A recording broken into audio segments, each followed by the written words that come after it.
In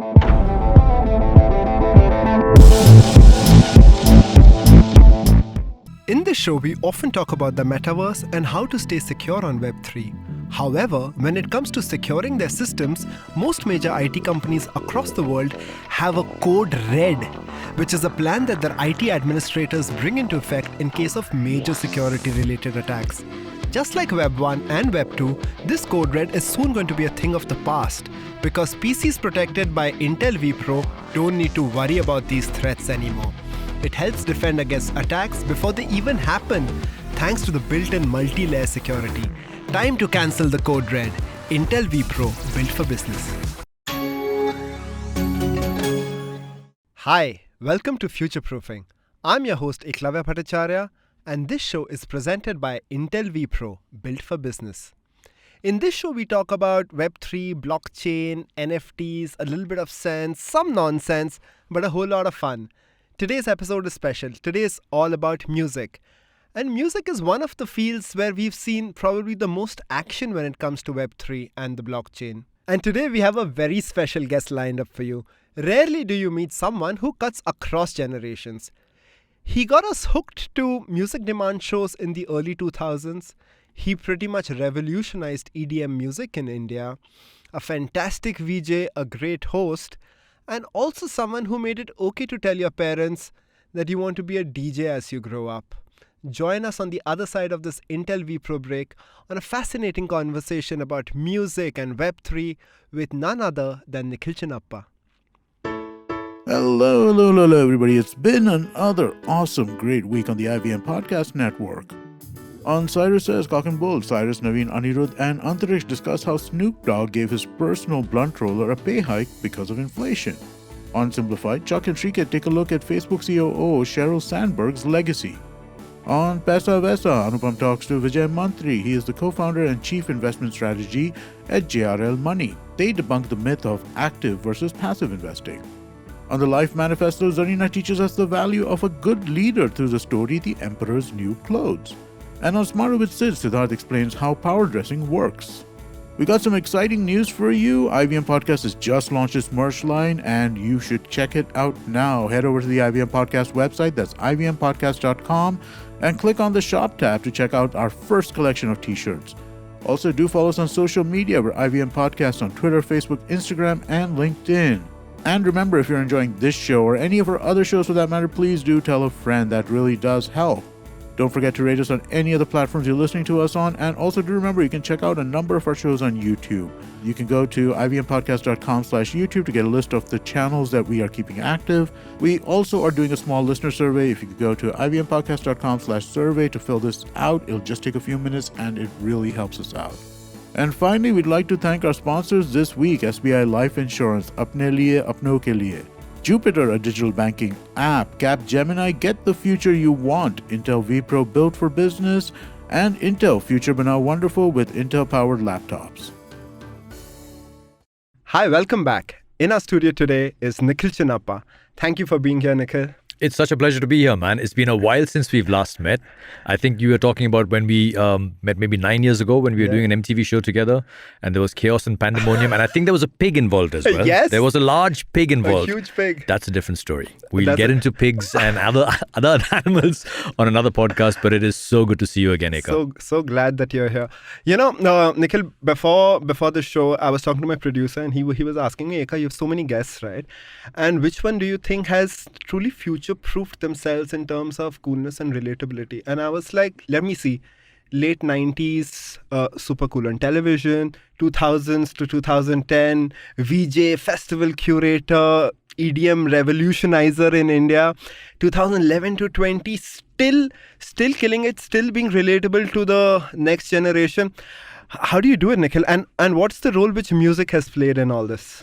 I like how you make it sound like I've had a plan through all of this, when the truth is I've been as far away from making plans as possible. And I think the lesson to this generation is, terrible lesson though, don't have a plan. Just like wing it from the get-go. But that actually is an awful plan. I think you need to have some sort of plan. And I think my plan was to try and excel at everything that I did. Everything that I tried to get into, I gave it 110%. There was never any way of doing things half-heartedly. And I think it also has a lot to do with just being lucky. Right place, right time. The early 2000s was when the economy was opening up in India.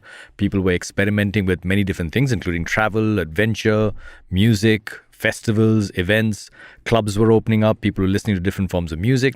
It coincided with the birth of and the propagation of the internet in India, which then coincided with the explosion in online websites like Twitter, Facebook, YouTube, which was a huge influence in our lives as well, which coincided with Tomorrowland having this amazing after movie that just kind of exploded in 2011, and then the whole world wanted to go to music festivals. So I think a lot of things happened at the right time in the right place, and I happened to just be in the middle of all of it, just this kid looking around, trying to have fun and trying to play music that I loved and share with other people as well. And things just kind of snowballed and took off into outer space. That's so awesome, Nikhil. Nikhil, so our show is about Web3 and and this episode's about evolution of music. Tell me, before we dive into the whole music conversation, what's your first memory of the internet or the web? Being at a friend's house in Bangalore, and I used to go and visit him quite often because he had the best CD collection ever. Okay. And they had the internet. He had the internet in his house, and it used to take him a couple of hours to establish a connection. There was this sound that would keep happening from the computer. Dial up. And then nothing would happen. And then we'd go back to listening to the next CD, right? And then we'd finish that CD and the dial-up would still be going. No connection. So that, and another friend of mine who was I studied architecture, and she was applying to a college in America. And she came from the computer lab and I said, "What were you doing there?" And she said, "Oh, I got an email from my college." And I went, "What the heck is that?" She said, "Well, it's like a letter, but it comes to you on the computer." I'm like, why do we need that? Because we've got letters, right? The post office still works. Why do you need to send letters through the computer? Just write the damn letter, put an address on it, stick a stamp, and mail it. And of course, that's a fantastic analogy for or an anecdote on how things are evolving right now. Because when people say, why do we need Web3? Why do we need Bitcoin? Why do we need cryptocurrency? Why do we need decentralization? What the heck is blockchain? I'm like, well, do you remember when you used to have email and used to say, why do we need email when the post just works fine? Why do we need a different monetary system? The dollar and the rupee works just fine. Well, actually it doesn't, but that's another story. That's a very long story about how fiat currencies are just, programmed to fail. We'll dive a little more into that a little later. Before that, Nikhil, great. So probably mid-90s dial-up connection, and then of course internet became what we know of today. Let's talk a little about music consumption, right? Music consumption, probably when the internet came in, you mentioned it was still CDs. It would probably take you an hour to download an MP3, right? But eventually MP3s revolutionized music online, right? And killed a lot of record labels, killed a lot of music channels. Probably tell us a little about, how consumption patterns have changed of music, probably over the last 2.5 decades. It's something that I spend some time thinking about. I don't devote a lot of time to it, but music is obviously something very valuable and personal to people from the time they're about 8 or 9 years old, especially through their teenage years. And then depending on what your interaction with music is or how passionate you are, your consumption patterns or the amount of time you spend listening to music evolves. Once you get busy with other things in life, career, work, other interests, social life, and so on and so forth. But music as an element is, people talk about the soundtrack of their college days, the soundtrack of their youth. What they're basically talking about is the music that was popular or they listened to when they were of a particular age. You also hear stories of how a certain smell can create a rush of memories of when you first smelt that or, where you were when you ate that particular food. And the same thing happens with music as well.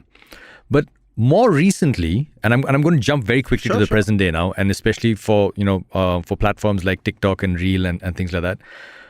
What music means to this generation has evolved from being something that they listen to on long drives, or they listen to for pleasure, or they listen to when they're with their girlfriend, or they listen to when they're creating memories for themselves, to something that they need to attach to a video product in order to get more views. So the real generation, right? The real generation. Yes, and that's completely. very interesting. I mean, one of the things that the real generation has done is that it's turned music from, back in the day when I started listening to music, albums were valuable, right? Of course, the albums had singles, and one single from the album would become a super hit. Bryan Adams' Summer of '69 is India's unofficial national anthem. Yeah, true. Exactly. But the album itself, there was a song there where he collaborated with Tina Turner. There was a song called, Everywhere We Go, Kids Wanna Rock. There was a whole bunch of really cool music on that album. So we used to listen to albums, and I love listening to the entire Metallica Black Album. I love listening to the Iron Maiden Seventh Son of a Seventh Son. And from there, we shifted to when the CD generation came out. It became sort of easier and quicker to buy singles, and then radio would start to push singles.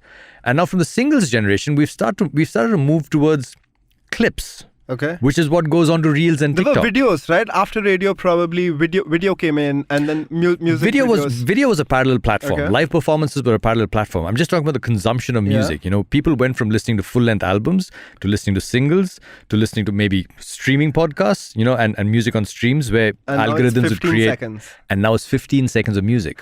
So what's happening is people who are writing music, in order to be successful and to make money, are now thinking in 15 seconds. As opposed to thinking of an album and telling a story through an album, people are now thinking of music in 15 seconds, which is awful for the creation of music and for the quality of music that's coming out. That's so true. I was asked Ekalavya, what's the last album you've bought? And I was like, what do you mean by that, man? What do you mean by buying an album, right? Honestly, I was part of a generation which didn't like paying for music because Napster came in, and then probably the generation which killed music, monetization of music, and we were downloading MP3 files. And then at least now there's a generation which is paying for streaming and probably downloading and paying for downloads, right? But there was this huge space for 10 years where how are musicians making money in from 2001 to 2010, Nikhil? Well, I think you when you're talking about Napster and streaming, you're talking about one aspect of music, which is the listening of music. Yeah. Experiencing music can happen in different ways. Of course. Right? The live performances became a very important aspect of revenue or revenue streams for musicians and artists as the recording industry started to get killed off because of piracy and of MP3. But streaming brought that back. Streaming brought royalties and money back into recording music, and started to pay artists for writing good music and for having that song played multiple times. And we can debate about how much money artists get paid by some of the big streaming platforms across the world, and I'm on the artist side. They don't get paid enough. Peanuts, right? But having said that, the artists have to shoulder some part of the blame, because you end up signing contracts that give away a lot of your rights. And if you start to do that early on in your career, and when that song becomes a big hit, or when you become a big artist, you realize that you've actually signed a terrible contract and you're not getting paid enough. So there's a long story to that, which is, we could do another podcast. No, but about that. But I'll definitely bring that point back a little later, right? Because smart contracts goes hand in hand, right? We're talking about Web3, okay? And Web3 is about, being part. It's more open. It's more like ownership, where people like artists are coming back to the forefront, right? And or you want to dive into that right now? I mean, we can dive into it right now, and I'll be very blunt about this. I think most people, including artists, are more concerned about making money than they are about utility. Okay. Web3 and smart contracts are great for utility, and you can of course build many layers on top of that, and you can create great value both for the artist and for the fan. Okay. But when you're a struggling artist and you're living in your parents' bedroom and you don't have any money and you don't have money to go on a date with your girlfriend or top up your cell phone credit, you're willing to do anything in order to get recognized and noticed, which means you will go to the places that have the largest volume of traffic, the largest amount of consumers that are already there, which in this case tends to be places like YouTube, right? You start putting your music up for free on YouTube or on SoundCloud. You don't have any smart contracts in play over there because you're hoping to get noticed, and you can't get noticed living in isolation. Unfortunately, the big issue that we have right now with blockchain and with Web3 is that it feels like an echo chamber. Okay. It feels like an exclusive club. All the people who are developing programs, platforms, protocols for Web3, it feels like an old boys club. But it's supposed to be open, right? That's exactly what Web3 is not supposed to be. It is supposed to be. Yeah. But Web2 had Facebook and Twitter. Yeah. That kind of made everybody access and use Web2. Yeah, more interactive. I am right? still waiting for that tool in Web3, and maybe it'll come through gaming. I don't know. Okay. That'll make people go, oh, so this is what Web3 is. Right now, what's happening with most of the platforms on Web3 is that it just feels like preaching to the choir. It's the same bunch of people talking to each other. How do you get somebody who's not into Web3 go, hey, this is fun, come and join us? Okay, so let's jam a little on that, right? So here's a suggestion, and of course, maybe it's gonna be debunked. But a smart contract. Okay, so imagine a musician wants to make money, right? So the point is, it's not just the musicians which are not making money. A lot of people feel it's the record labels which are taking a chunk of the money. It is the streaming platforms which are taking a chunk of the money, right? So people are saying that as a musician on a decentralized platform, so when you put up a piece of music, it's not belonging to a platform. You still own it.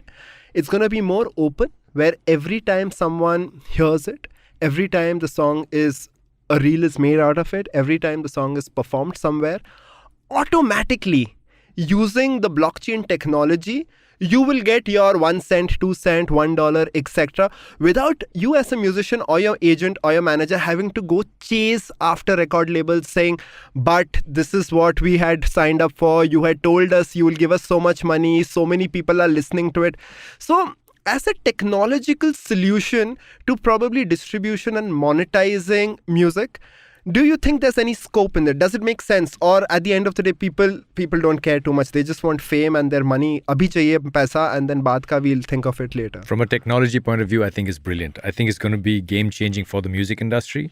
And I honestly believe that technology has been what's rescued the music industry every time it's been in strife. It wasn't the record labels that saved the music industry, quite honestly. It was Spotify.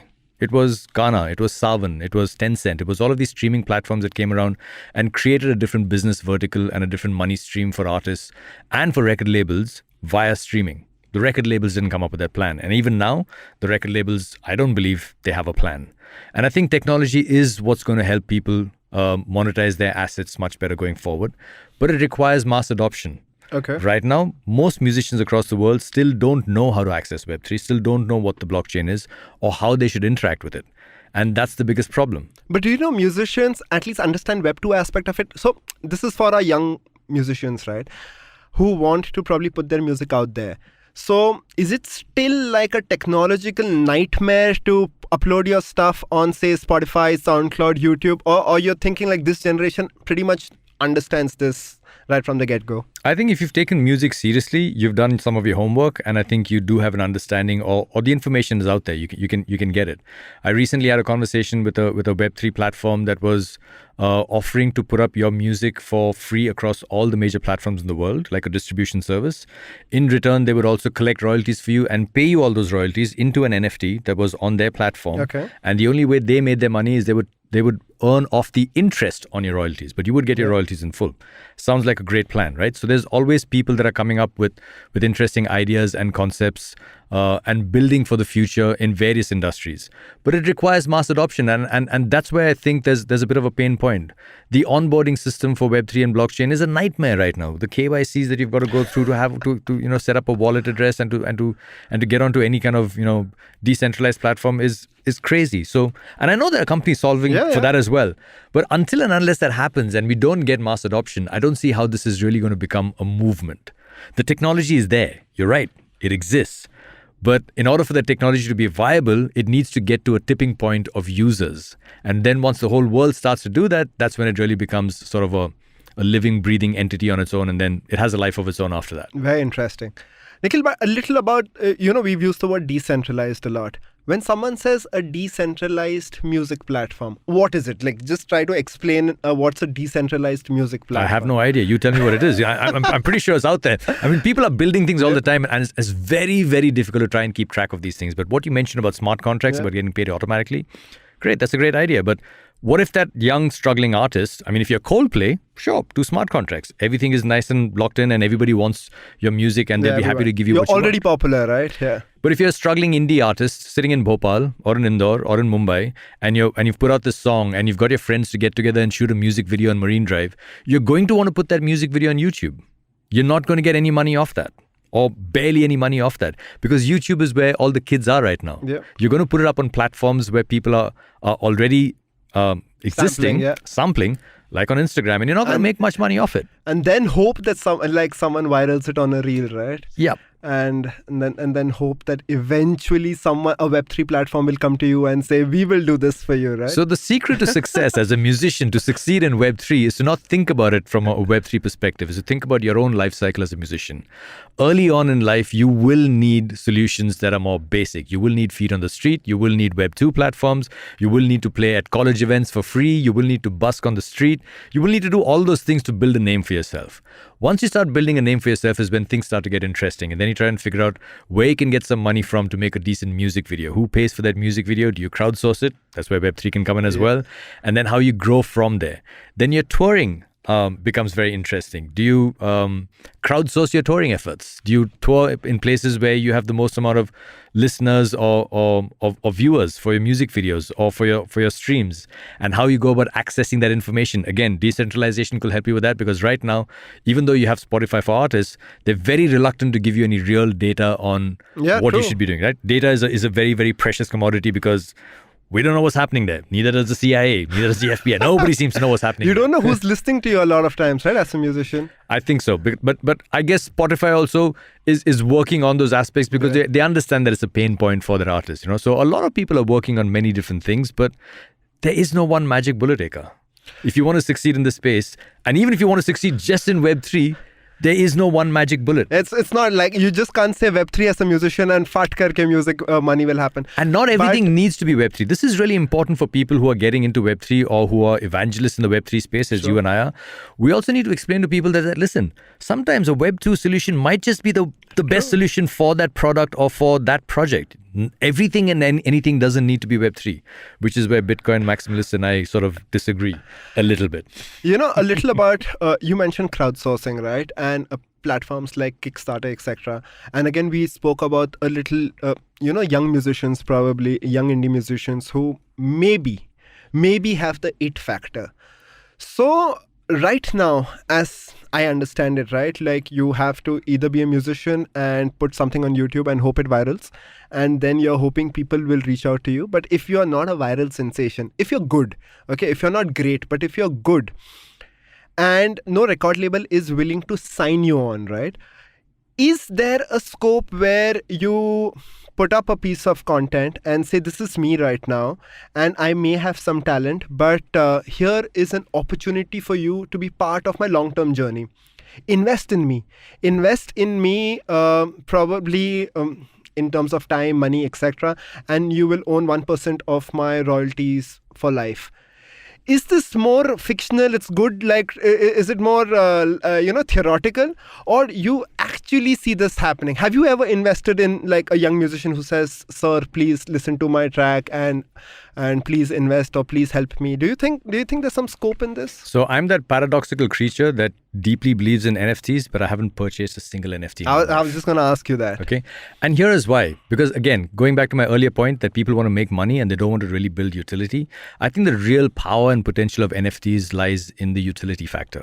Okay? What is the utility? What will make? I'll get to that. What will make Nikhil Chinapa buy an NFT? In the music, let's talk about the music space first, right? You spoke about a young musician who says, "Hey, I think I've got a lot of potential and I'm going to be amazing. My career is going to be amazing. I'm going to make a lot of money. So let me fractionalize my brand. Let me fractionalize who I am into multiple NFTs, maybe 10 NFTs, maybe 10,000 NFTs, and you can own a piece of me for the rest of my career." Okay, that is pretty much what most NFT projects have already done right now. It depends on the founder. When you're investing in an NFT, you always say, do your own research, check out who the development team is, check out who the people behind the project are, who the founders are. But the day the founder loses interest, the day the founder says, "Oh, I made a lot of money, let me just pack up and go off to the Bahamas or to Miami or to a private island off the coast of West Africa," it's gone. All the utility, all the value, all the community is gone, because it depends on that founder. It's the same issue with the musician, right? It is a punt that people will need to take. It's like taking a punt on a penny stock. But if you have a young musician, let's say Ankur Tiwari about 10 or 15 years ago, Pratik Kuhar about 10 or 15 years ago, and you see that potential, you see that drive in that person, and you've seen that perform at the Blue Frog in Mumbai, you've seen them perform at High Spirits in Pune, you've seen them perform at these places, and you can kind of gauge based on the crowd reaction, the songwriting skill of the artist, the kind of shows that they're doing, the amount of effort that they put into their artwork and their creativity. you get the feeling, or you can sort of evaluate based on those data points that this artist is someone who's serious about his craft. He's not just doing it with dad's money. He's not just doing it because his uncle is an industrialist and says, "Beta, ye do, paise lo, ek album banao." If that artist was to put out an NFT and say, "Look, I need money for this project," and he outlines that project much like a crowdfunder, I know that I would invest in that artist. Because you can see it. You can see where this artist is going to go. And maybe the artist fails. Maybe the artist loses his voice. Maybe the artist falls in love with a girl or a boy, and then, their career goes in a completely different path. Maybe they discover that, they want to be a scuba diving instructor on an island in the Bahamas and be a bartender in their spare time, and that's the purpose of their life. And that project goes down the drain. That's fine. But you've got to see those data points in order to be able to invest in a particular artist. And it's less about Web3 and more about the talent in music, you're saying. Yes. Right? You don't really need a Web3 platform. And those are the utilities. Now, developing utilities over an NFT is up to your imagination. As an artist, you can say, look, you can earn royalties from all the music that I'm going to produce. You can hang out with me backstage.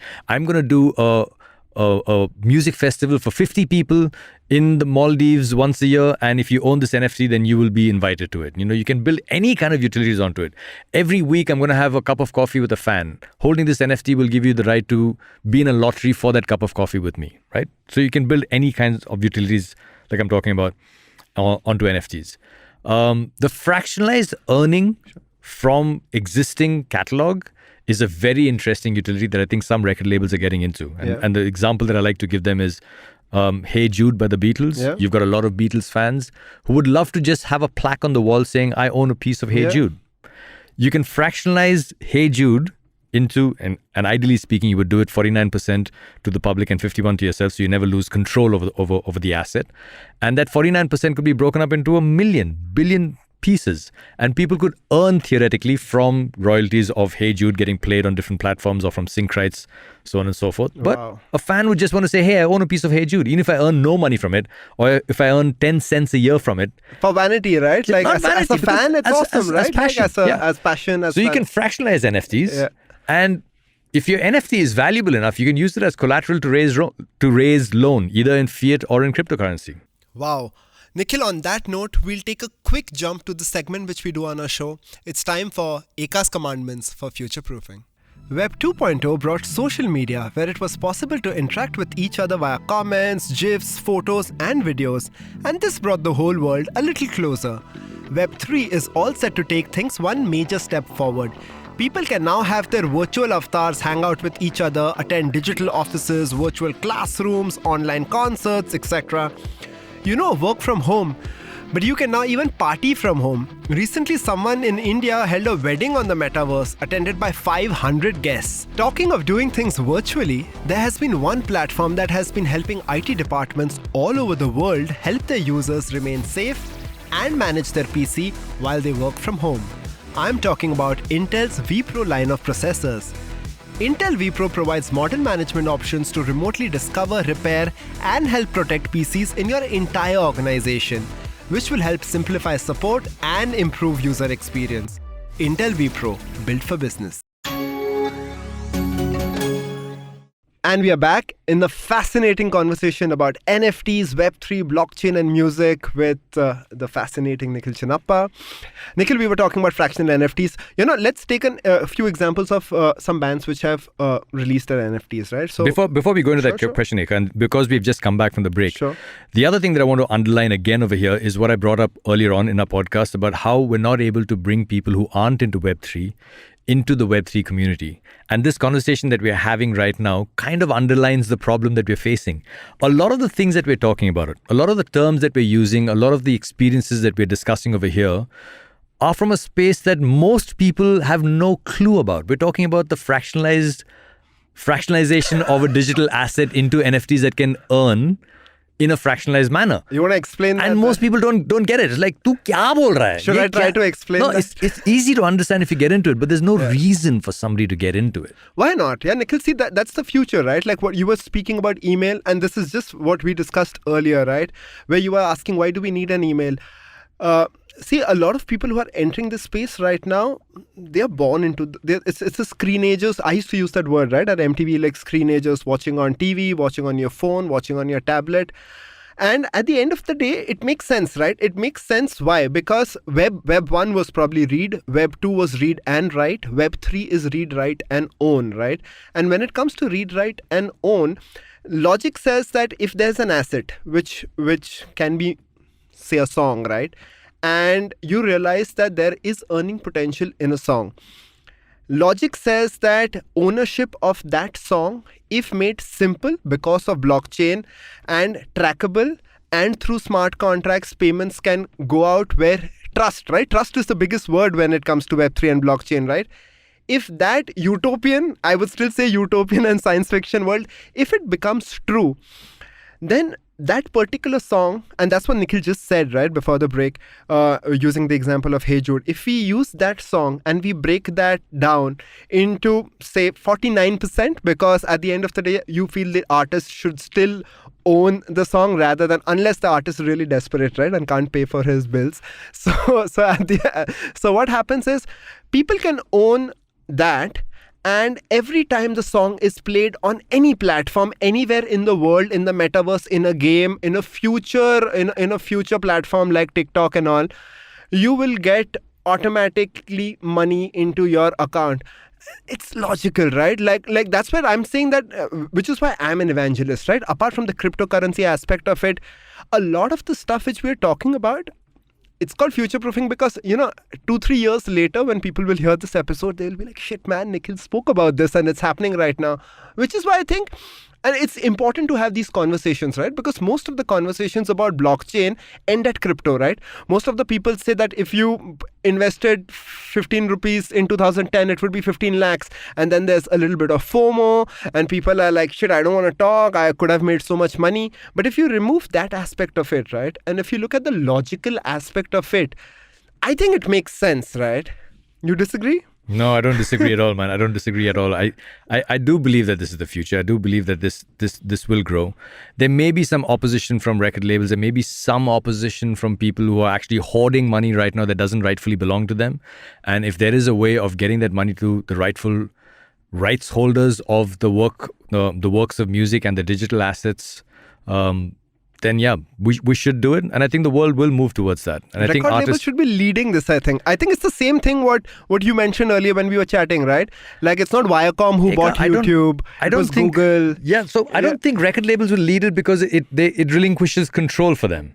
It's going to be an issue for them, and they like being all controlling and powerful. We were talking about, actually what Eka was referring to is, we were talking about, what killed off music on MTV, and to put it in one sentence, I think it was YouTube. When music became accessible at any point in time, you could just type in your favorite artist song and the song would play on YouTube. There was no need to do what I used to do, which is put on MTV, turn it on, leave it on. Used to be the tagline of MTV when I first started watching it in the late 90s. To wait for that favorite song to come on, to wait for Runaway Train by Soul Asylum to come on, I would just kind of leave the television on. It would be on MTV and it would just be playing continuously. Or we would and this is a little bit of where my first experience with Nikhil was MTV Select, right? We would wait in the evening and make a call, and rather than hoping for the algorithm of MTV to throw up a song, you could actually dial in and ask for a song, right? Yeah. And that completely changed to right now you just ask Google, right? You just ask YouTube, play my song, and you don't have to wait anymore. And we've seen crazy evolution happening over there on demand, right? The other thing that killed off MTV was when YouTube went up for sale, and I think Viacom, the parent company that owns MTV, put in a bid for it. But Google won the bid, as we all know. It was owned by Google. But if Viacom had won the bid for it, then all of MTV's assets would be sitting on YouTube, and they would kind of, help each other out, much like how Facebook, Instagram, and WhatsApp. I don't know. Maybe it would have just been a closed world, and how record labels, we were saying, right? Like ownership, like they wouldn't allow UGC wouldn't have been UGC if it was probably a big established media company which took over. I don't know. Well, ifs and buts, man. We never know which way the world would have turned if Viacom had won that bid for YouTube. But YouTube is with Google right now, and it is doing what it's doing. I think it's a great platform. It allows for a lot of discovery. But I think payouts to artists need to be restructured. I was reading 1,250 streams of a song on YouTube Music gets you $1. How do you make a living off that, Nikhil? You can't. So the thing is, the truth is, by selling 25 or 30 NFTs, music NFTs at 0.01 ETH will probably earn you more than 1 million streams on a streaming platform. But why will people buy it? Is it the, and this is what I asked you before also, NFTs. Do you think it's the greater fool theory which is at play right through NFTs, which is like, I don't know why I'm buying this, but I know there's going to be someone else who's going to be willing to pay a little more than what I am. You know what paying happened for to Jack right now? Dorsey's tweet, right? Yeah, like the whole NFT. That was the first NFT which he'd put out, right? His Jack first tweet on Dorsey's Twitter. first tweet was an NFT. I think it sold for what? Was it $9 million that it sold for? Was it $97 million? Ridiculous amount of money. Yeah. I mean, we're just getting that data out right now.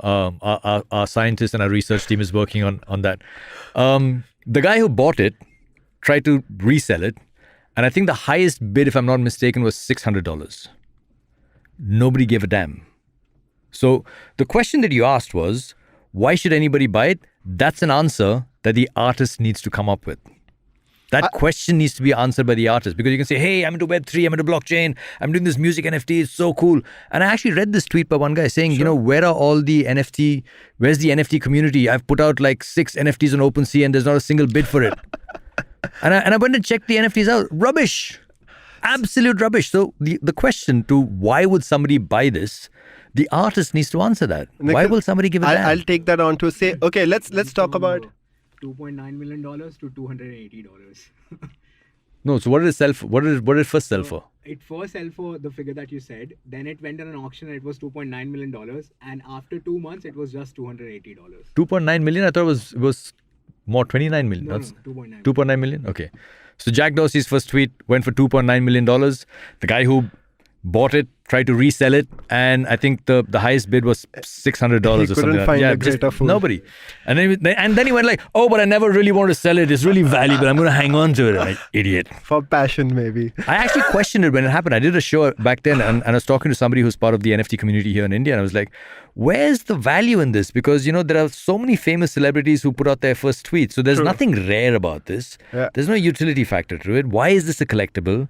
This is completely speculative. Maybe 100 years down the line. I doubt it. Maybe when Elon Musk totally I doubt it. changes Twitter. Let's go back to my first point. People are more interested in making money than they are about utility. So the guy who bought this was hoping to flip it for a higher number. Okay, let's talk about utility. Okay, so Kings of Leon, a band, they launched a couple of NFTs, and it was interesting. Okay, so Their album came out as an NFT, right? Yeah. So that's one aspect of it. One is album coming out as an NFT, and then nothing utilitarian in that. So they said, okay, let's do something around utility and fan engagement. So I think 4 front seat tickets for the rest of your life. And if the band becomes bigger, great. The amount you've paid probably will escalate. And also, a crafted vinyl of their album and meet and greet, etc. Is that utility enough? Idea acha hai. But look, one of the best selling NFTs in the world right now are the NBA NFTs, right? Yeah. I think they're called Top Shot. Your Top Shots. We have a whole episode on that. There you go. So an article that I read about Top Shots, and they go for various prices across the board. Yeah, so we discussed a $10 million NFT which went. But the most amount of business happens in the $50 bracket. Yeah. Right? So I'll come back, if I mapped it onto Kings of Leon, the number of people who'd be interested in that particular NFT, if you're going to trade in it later on, significantly lower than somebody trading in an NFT which has more utility but is less rare. It's kind of like in Bandra, if you have a 1-bedroom house, that'll rent out faster than a 5-bedroom house. True. The number of people in the market for a 5-bedroom house significantly lower than the Agreed. number of people in the market for a 1-bedroom house. And I think that's another aspect that artists need to look at. Where exactly am I in the pecking order of artists and fans? And if I create an NFT that is super valuable, but is valuable to 3 people, then the trading is going to happen between 3 people. But if I create an NFT that maybe 300 people would be interested in, then that's my market size. Very interesting. So where do you want to be? You could do both. I'm not saying one is right and the other is wrong. You could do 3 NFTs for, let's say, $1,000 each, or you could do 300 NFTs for $20 each. Make a little more And money. you have to hope the people who are buying understand that maybe they'll be able to make some money, or they're genuine fans who'll just buy it for collectibles. So the $1,000 right? NFT, if something magnificent happens to you, let's say you're Kate Bush and you record a song in the 1980s, and all of a sudden that song is on the Stranger Things soundtrack, and the whole world is suddenly listening to that song again, which is like unbelievable. So if that happens, then your $1,000 NFT suddenly becomes $10,000. Yeah. But there's a greater chance of your $20 NFT going to $25 or $28 or $32, right? And there's 300 people trading in that space. So think about it. Makes great sense. Nikhil, a little more, okay? You've been part of events and festivals, right? Like right from stuff which probably you don't like talking about, like Sunburn early days. Probably if there was a smart contract back then, you would still be helming Sunburn. Then Submerge, your company, and doing a lot of festivals. I'm going to talk about little about festivals, Metaverse, okay? And an example of, again, I was reading, everyone like on social media knows Coachella, right? And Coachella did some NFTs this time. And I wanted to know, like, tell me if it's again crap, hype, PR. So they did 3 NFTs, okay? One NFT, again, like what we spoke about Kings of Leon, right? You buying a ticket and it gives you entry for life, right? So imagine the festival wraps up, you've lost that money. But if Coachella becomes more and more famous, probably your ticket value increases. Then they've done bits and pieces of the entire show, entire festival cut into little small videos, pics, etc. Again, in that $20-$30 bracket.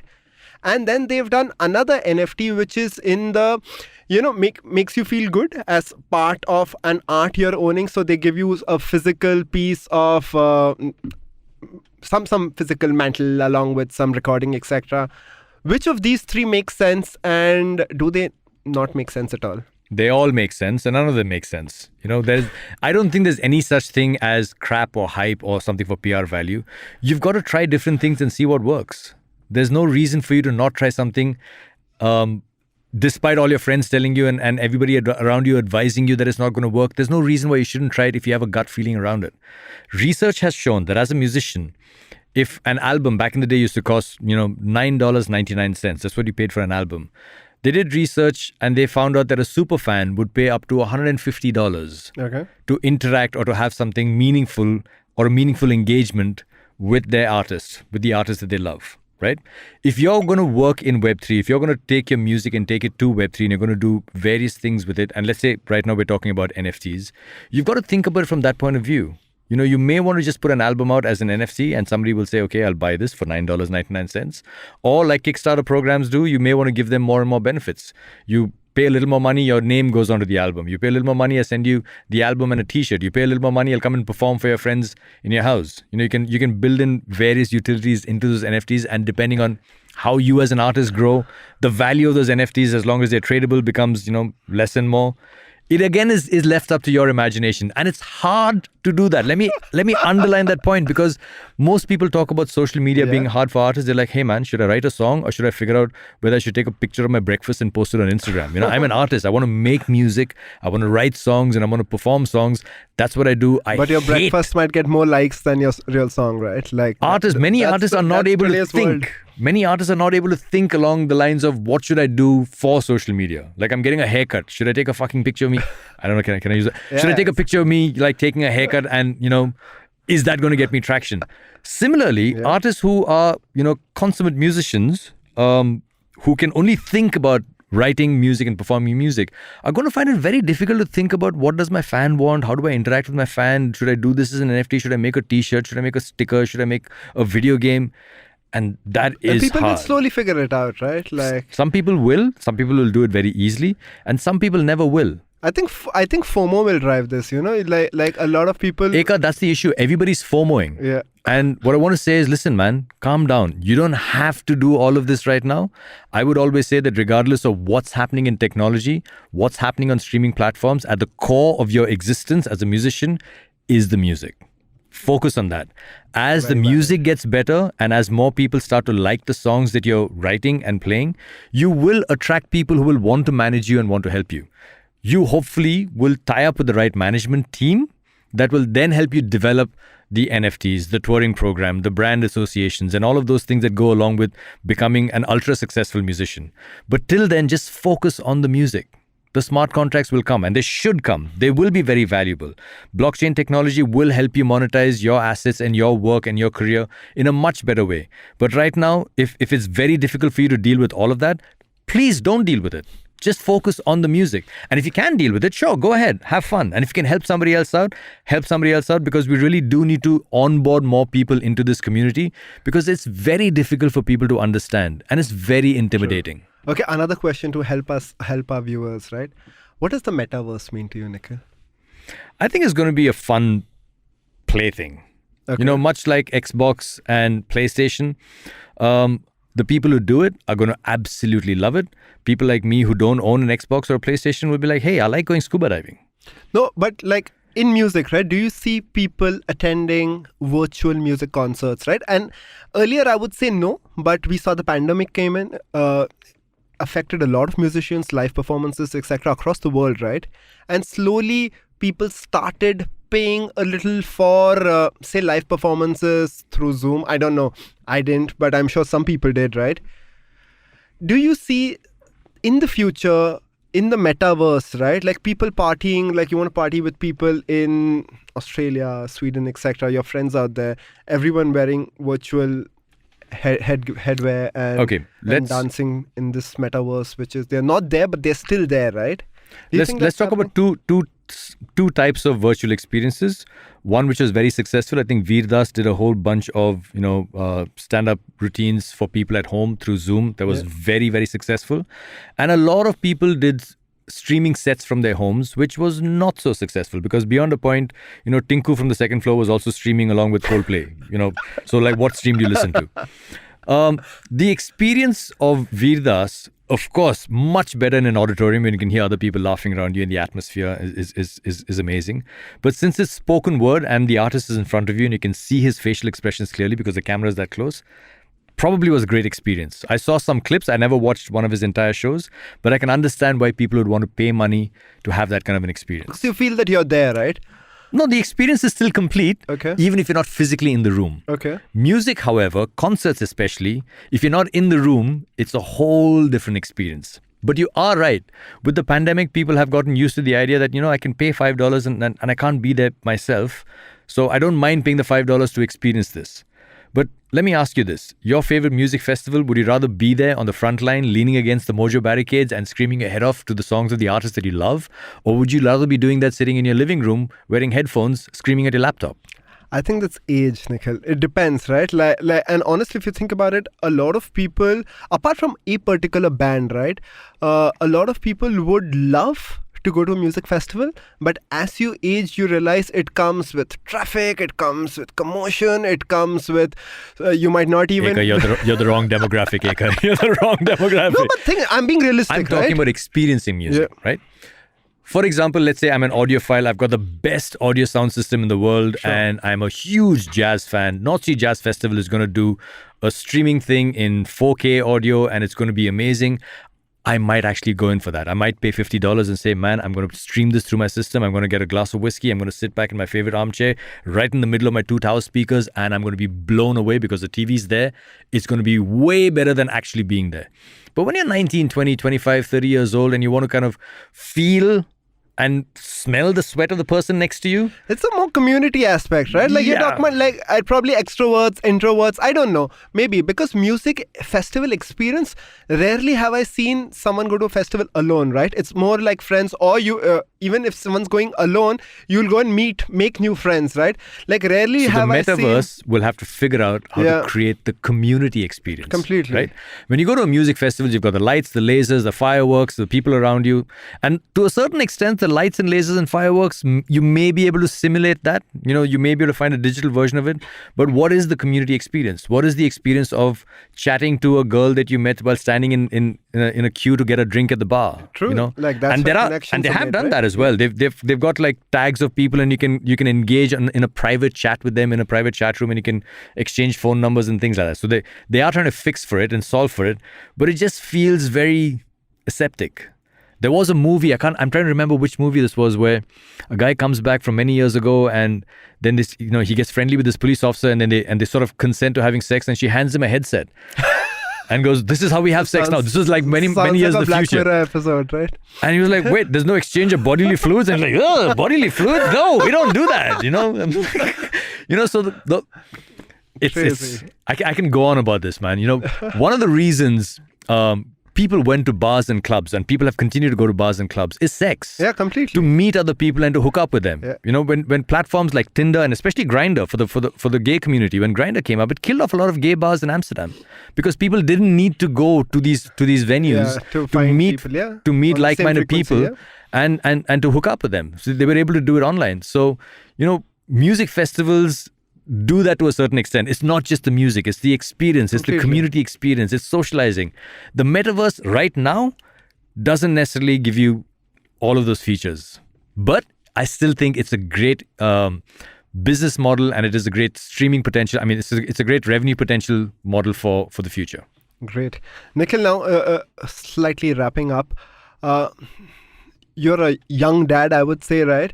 And I heard a episode of you speaking to Rishikesh where you were talking about limiting screen time to your daughter, and that's what I want to ask, right? Like in this world where pretty much you're born into screens, right? Like every kid who's pretty much like screens everywhere. How do you see your daughter consuming music 10 to 15 years down the line? Man, if anybody has the answer to that, you'd make a hell of a lot of money. You'd make a ton of money if you had the answer. But we are I don't know. Yeah. But I'm hoping that she's able to experience music, whatever experiencing means to her. I think that if you introduce kids to music videos early on, and they just watch the music video as opposed to hearing the music and then dancing to it or playing when they're listening to music, it changes the way you experience that song. And in my opinion, the dancing and the playing around while listening to music is a better experience than watching it as a music video on screen. Do you listen to music with her apart from rhymes like Wheels on the Bus? Yeah. Yeah. She listens. Her mom actually plays a lot of very interesting, Ella Fitzgerald and Wow. all of those artists from the 60s and the 70s. So that there's a lot of that being played at home, along with some DJ Snake and some One Direction, and her favorite song is a Meghan Trainor song where she likes to dance along to. So let me predict, right? So maybe 15 years down the line, maybe the Coldplay gig which you went to and you really liked, someone recorded it, right? And recreated that in the metaverse. And then you tell your daughter, come, let us travel back in time and try to experience it. And maybe technology will be in a place where you're probably wearing headsets and you can actually revisit a gig, right? I'm sure somewhere down the line, it still sounds slightly science fiction-y, but it might happen, right? Quantum computing is possible. And I don't think that the current processors we have will be able to recreate an experience to that level of volumetric detail. VR is going to be an issue, but probably in the future, as technology is rapidly evolving, I think that might be happening. Yeah, but right? if we get to that position where we're able to experience that thanks to quantum computing, bang goes Bitcoin. Nikhil, there's one series which we do in all our episodes, and this is especially for our younger listeners, probably aspiring musicians. But music is not just about musicians, right? There are so many technicians and people who work in the music world. What are the skill sets which will be absolutely obsolete in the music world in the next 10-15 years? And what are the skill sets you really need to be gaining if you want to make some money and make a splash in this music space over the next decade? Man, that's such a difficult one to answer. I spoke briefly about how difficult it is for some musicians to figure out what to post on social media because, bookers, club managers looking at somebody's social profile has become one way of measuring how much to pay an artist or whether we should book an artist to your venue. Similarly, a musician has to focus on his music, and there's many other aspects to becoming successful. As you mentioned, there's a support crew, there's various people that work in the gig industry, in the nightlife industry, in the music industry itself. So it's very difficult to pinpoint what you can give up on or what will become obsolete or what will become more valuable. It is going to be a minefield to navigate going forward. I don't think that's going to change, but I don't think that's ever changed. When we spoke about, I did a conversation about social media, and I'll put this in perspective. And, there was one person saying, this was on the BBC, that, back then we didn't have social media. We didn't have algorithms that, fed you information. And I was like, no, actually you're wrong, because you had radio hosts that you would try and get your music to in order to get your song played on radio. And you would write your music in order for it to be a radio-friendly tune. And the algorithms always existed, except they were human algorithms. The radio host decided what to play and what to put in before you, as opposed to it being a machine learning computer, which is what's doing the algorithm right now. So there were always aspects that you chased. No one came to your front door and threw money at you and said, perform. You sought out record labels, you sought out publicists, you sought out people who wrote articles about you in magazines and music magazines, you sought out DJs to play your music in clubs. You sought out, radio hosts and presenters to play your music on radio. So you always had to do more things than just write and produce music in order for your music to be heard by a larger audience. And that ultimately is the end objective for musicians, to get your music in front of more people. True. In various forms, either as a live experience, either as a TikTok video, either as a video on a streaming platform, or you listening to it, or as an NFT, or as a gaming experience. That is the ultimate objective. The rules of the game continuously evolve, but the fundamentals remain the same. You still have all these tools and technology at your disposal. You just need to figure out who can help you navigate those tools or use those tools to the best effect in order to achieve the core. The core principle still is getting your music out in front of more audiences. So it's a hard one to try and predict and say, this will become obsolete and this will be more valuable. But all I will say to musicians is that, don't ever lose focus on the music, because at the core of it all, that's the only thing that matters. Thank you, Nikhil. That was a fascinating answer and a great conversation. Any last shout outs to any young upcoming musicians who you like, or do you listen to any music related podcasts, or who's your favorite musician now? Yeah? That's something which we didn't really ask you. Man, that's like asking a DJ, what's your favorite song? I know, that's your playlist changes every night. You're like, my favorite song. That's why I left 5,000 songs on my pen drive, which is just the pen drive that I downloaded this week.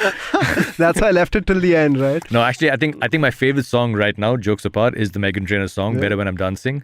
Or is it Happy When I'm Dancing? I keep forgetting the name. Is it Better That's because of your daughter, right? It's because of my daughter, because I'm fascinated watching her dance to that song. So I'm not really paying attention to the song as much as I'm fascinated watching her. So I think that's my current favorite. Thank you so much, Nikhil. It's been a great conversation. My pleasure, man. I really enjoyed this. Thanks so much. And that was such a cool episode of Future Proofing, presented by Intel vPro, built for business. If you liked this episode, please like it, share it, subscribe to it, and rate it across all platforms. And we also have some good news for you. After all this NFT conversation, we are actually dropping some really cool NFTs and future-proofing merchandise. Simple contest. You just have to answer a simple question about what we discussed on the episode. More details are on the IVM socials. You can find them at IVM Podcasts across all social media platforms. You can also follow me at Ekalavya across Instagram, LinkedIn, Facebook, and Ekalavya B on Twitter. Thank you so much, and see you on our next episode of Future Proofing.